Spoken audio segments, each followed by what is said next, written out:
یزید کے دور حکومت میں شہادت حسین ہوا، کیا اس کے لیے یزید مجرم ہے؟ دیکھیے، اس سلسلے میں میں اشارتاً پہلے جوابات میں اس بات کا تذکرہ کر چکا ہوں کہ یزید نے اس طرح کا کوئی حکم نہیں دیا تھا کہ حسین رضی اللہ عنہ کو شہید کر دیا جائے، بلکہ میدان کربلا میں حسین رضی اللہ عنہ سے، یہ البدایہ والنہایہ اور تاریخ ابن کثیر کی عبارت ہے کہ جب عبید اللہ بن زیاد کے کارندوں نے یہ کہا کہ ہم آپ کو آگے نہیں جانے دیں گے اور ان کے لیے شرطیں رکھیں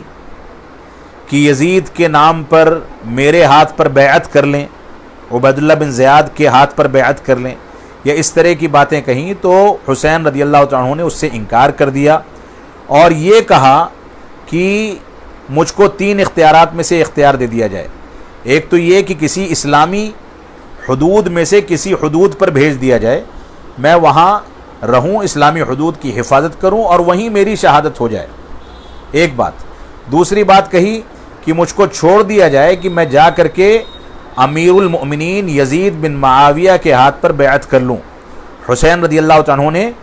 یزید کے لیے امیر المؤمنین کا لفظ استعمال کیا تھا۔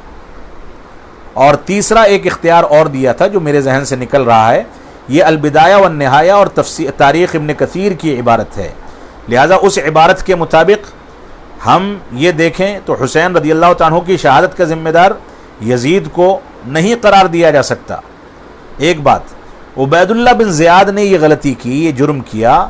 لیکن جب یزید کو خبر ملی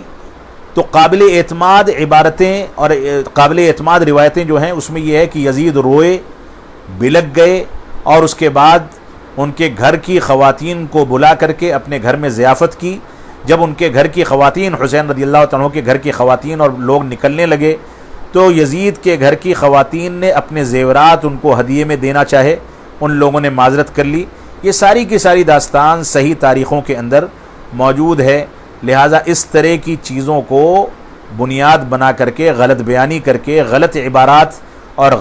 غلط روایات کو کسی جانب منسوب کر کے غلط فہمی پھیلانا لوگوں کو چھوڑنا چاہیے، حقائق کی طرف رجوع کرنا چاہیے۔ اللہ رب العالمین ہم کو اس بات کی توفیق عطا فرمائے۔